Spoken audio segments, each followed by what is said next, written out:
Forget club names and badges just for one moment. If I told you that the team that are 18th in the Premier League are just 4 points behind the team that are 16th with 11 games to go, then I ask you the question, is the team 16th in a relegation battle? I'd imagine most of you would say yes. But for those of you who would say no, let's move on to the next layer of facts.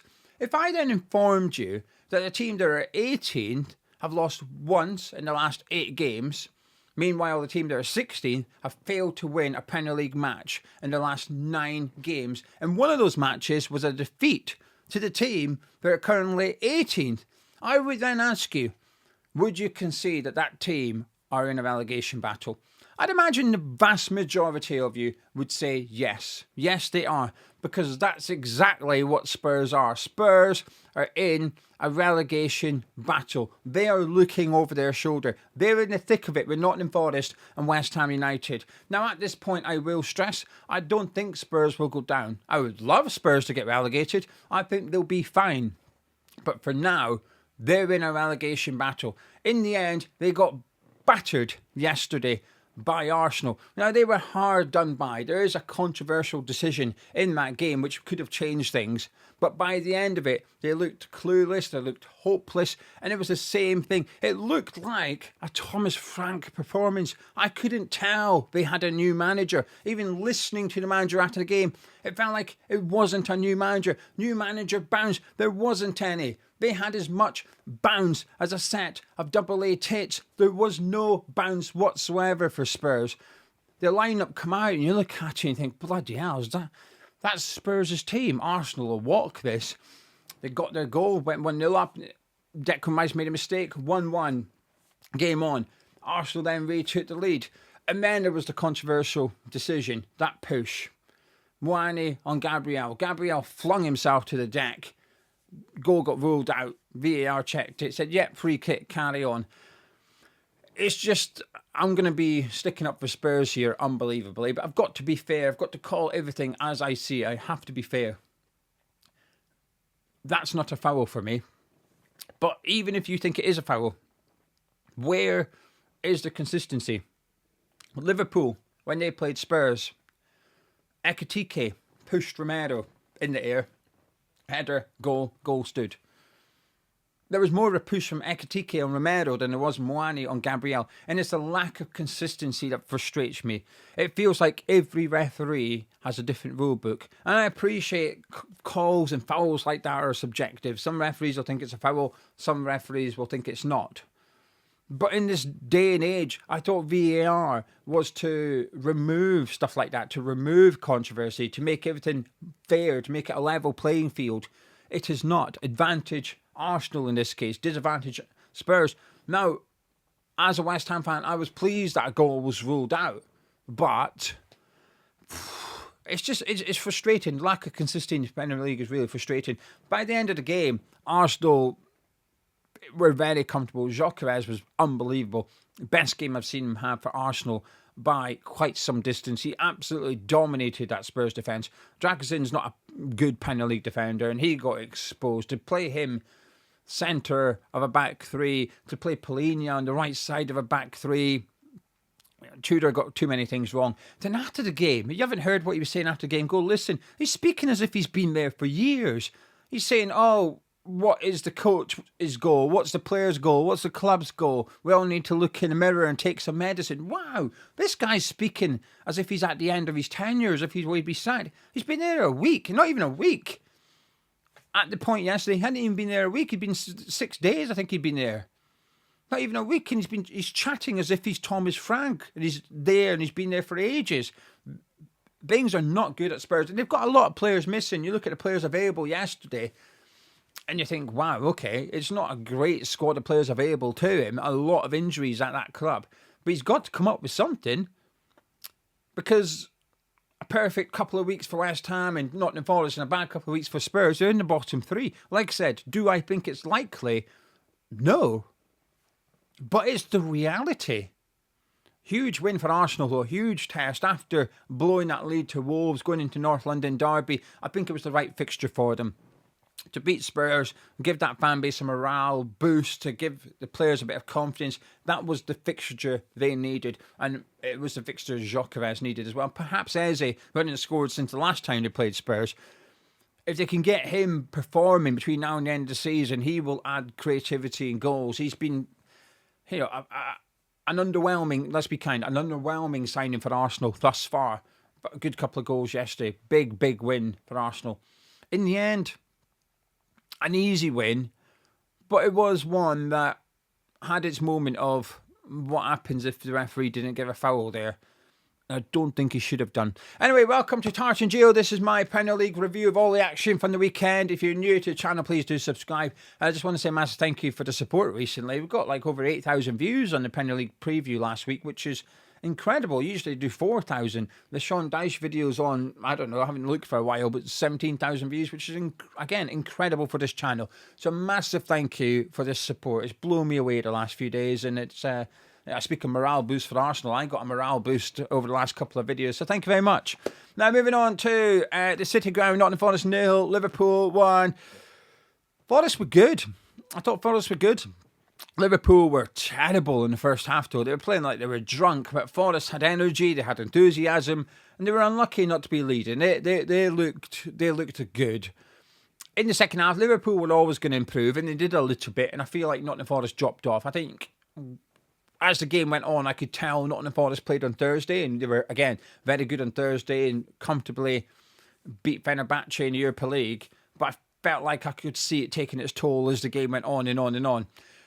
Liverpool thought they'd won it, and then it was disallowed. Handball, listen, letter of the law, it's a handball. Do I like the rule? No. I think the fact that McAllister can turn his back, have his arm as close to the body as it can be, tucked in as much as it can, and for someone to boot it off him from a yard away and it be given his handball, it's a bit... I dislike the rule to some extent. However, I understand it. It's a handball, right? It should have been ruled out. It clearly hit him on the elbow. You can see his arm jolt forward in the replay. So I've got no issues with the goal being ruled out in terms of letter of the law. I guess the bit that I find frustrating is if it hit McAllister, foul to Ekitike and he put it in, the goal would have stood. But because...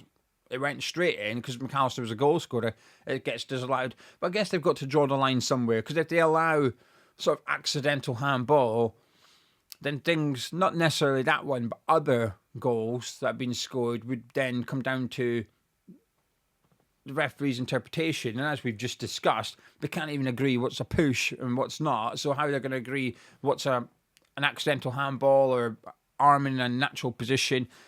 They wouldn't be able to. So I get why this law is as strict as it is, which is if it hits the hand for the goal scorer, it's ruled out. It just removes the referee making a subjective call. It removes the opportunity for VAR and the referee to make an incorrect call, a human error.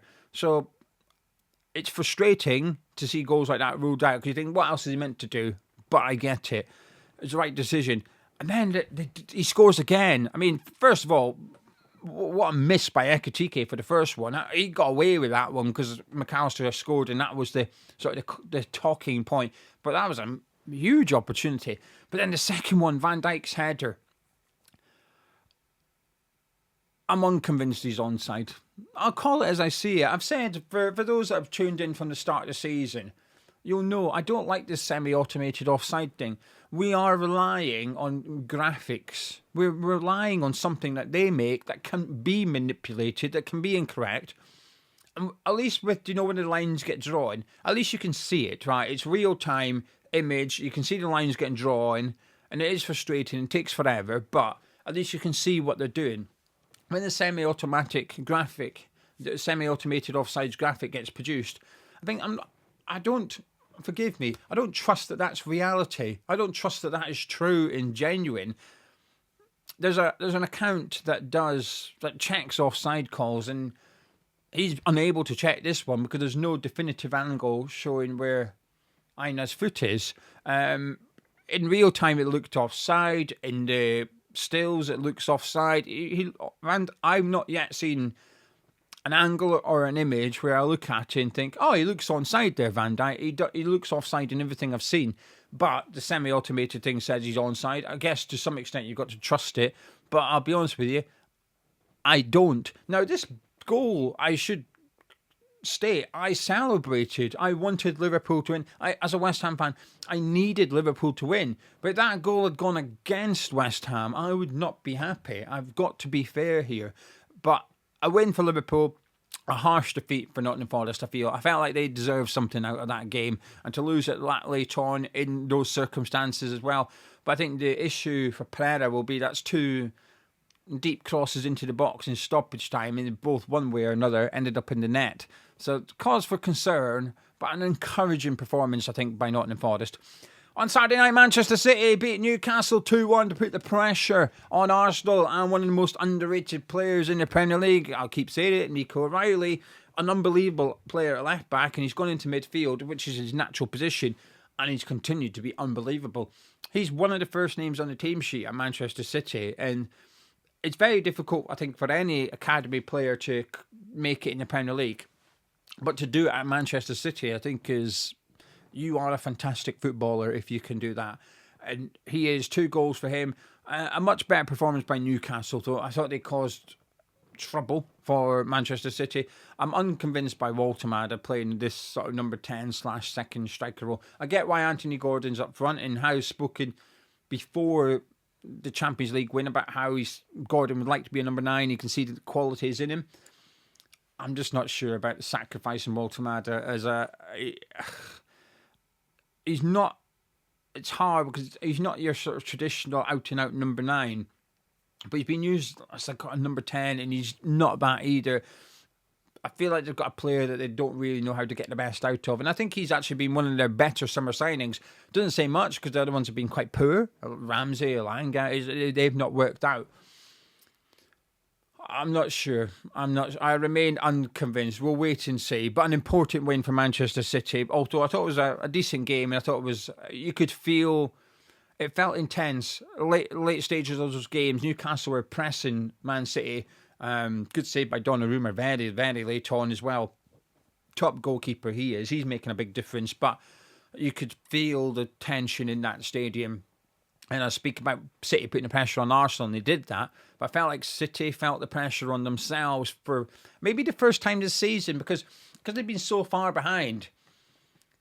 It's felt like a one-horse race, really, for Arsenal going for the title. But now Man City's got right in there, and there's a lot of talk, and it's still in Manchester City's hands, the title. But it's the first time this season. I could sense that watching that game. An important win for them. My team drew 0-0 with Bournemouth. I think we were the slightly better team. A couple of good chances. Maybe we should have scored. In isolation, it's a good draw. Coming up against a team unbeaten in 6, winning 4. And Bournemouth are in brilliant form at the minute. Another clean sheet, which we kept 3 in the last 4 now. And prior to that, we'd kept 1 all season. So our defence has got a lot better, but our offence has got a little bit weaker in the last few games now. It's one of them, I think both things can be true. A point gained and 2 points dropped. I think that is, both things are true for West Ham. For Bournemouth, they didn't play very well. I think they were quite poor, to be honest with you. Hyan almost scored. He looks like a wonderful footballer, but they'll also be thinking the same, which is we went away to the team that are 18th in the league and got a point. If you want European football, you're going to have to beat the teams in the relegation zone, I think. West Ham 0, Bournemouth 0. Moving on to Villa Park. Now, up until now, I've watched every minute of every game. The Villa Leeds game, I watched the first hour, and then I had to go do work around the West Ham match. And Leeds were good. Leeds were really good. What an incredible free kick from Anton Stach. Do you know something? I'm going to blow my own trumpet a little bit, if you don't mind. Well, whether you mind or not doesn't really matter. I'm going to do it. In the summer, I said my 2 favourite signings of the transfer window.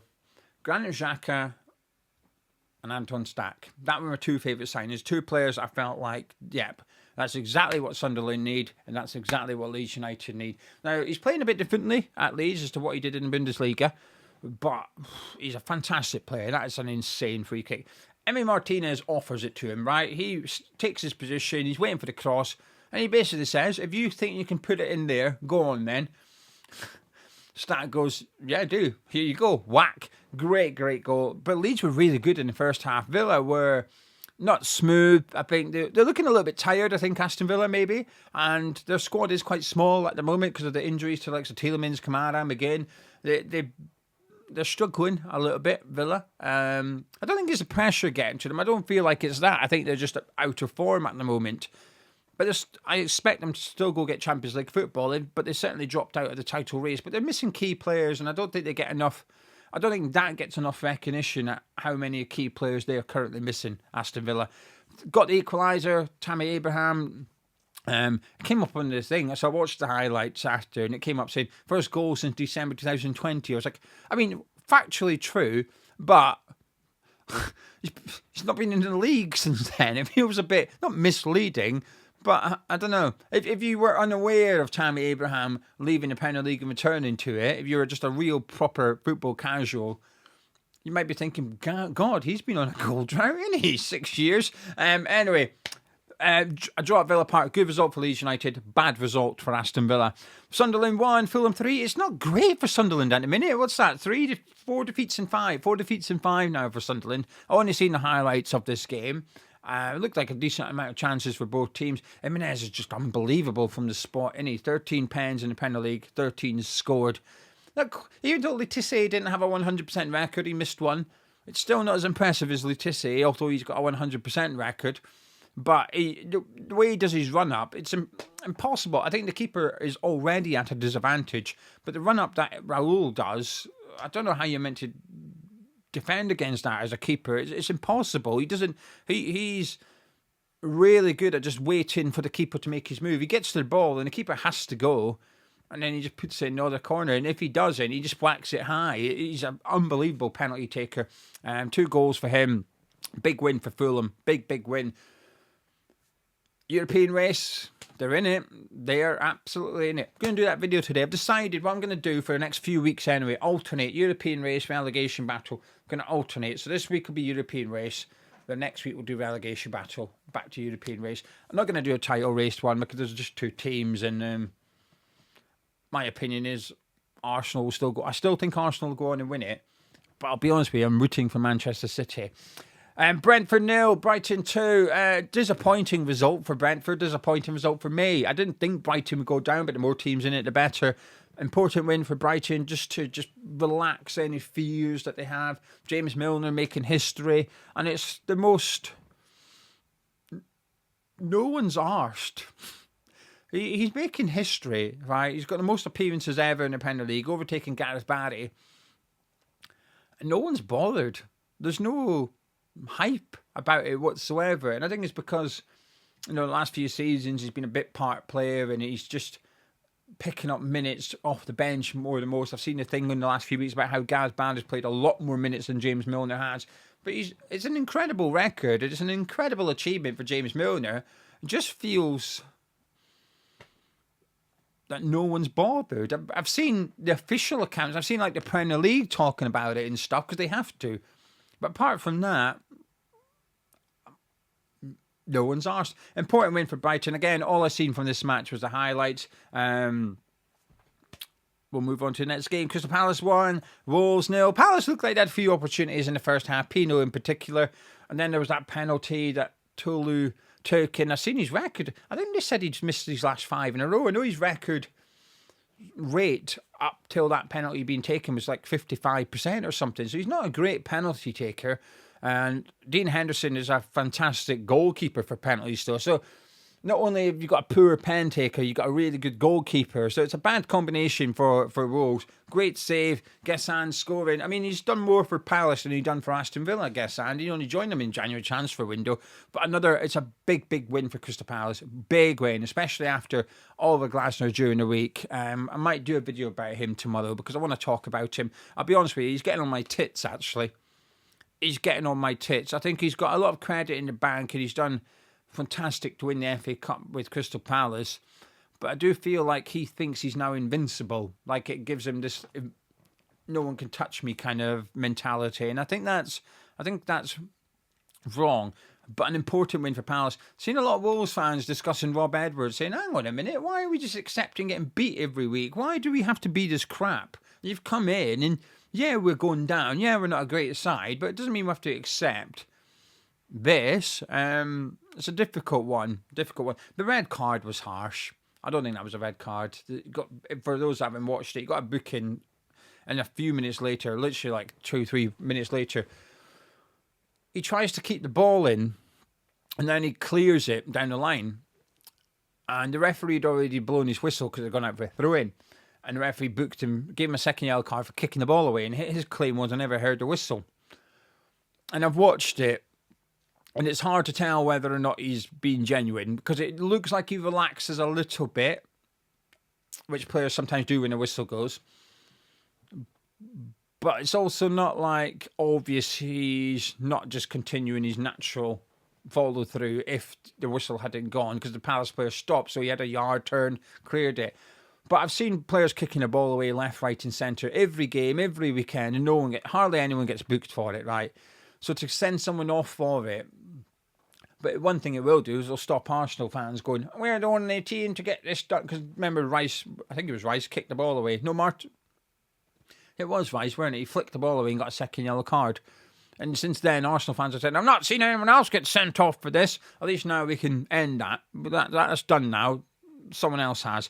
Chelsea won, Burnley won. A disappointing result for Chelsea. It looks like they created enough chances. But fair play to Burnley. They're just an inconvenience to certain teams, aren't they? They're just an inconvenience. They keep popping up and just doing stuff. Got a win against Crystal Palace, a draw against Chelsea. Between now and the end of the season, I'm quite confident Burnley will grab a draw here and there against teams trying to do something. Teams trying to get European football, avoid relegation. They'll go up against Burnley and think, right, this is a must-win. And Burnley will just nick a draw. Good goal by Fleming. Unlucky not to win it on the end. Fofana deservedly sent off, in my opinion. And definitely 2 points dropped for Chelsea. So Liam Vecino things won't point. It's never felt concrete. Chelsea fans, I don't think were keen on him when he first went there. Even though he started well in terms of results, I don't think fans were that keen. I think, and from what I've seen, the results were better than the performances in his early stages. So I think there's just this suspicion that he's not a good manager, and they're not convinced that he's the right man. He's a bit of a yes man. Results like this won't help. Results like this will not help the senior with the Chelsea fans. A difficult club to please anyway, without doing stuff like this. Champions League race is on, but that's what we'll discuss next week. Thank you very much for joining me. What did you think about the weekend? Any talking points you want to discuss?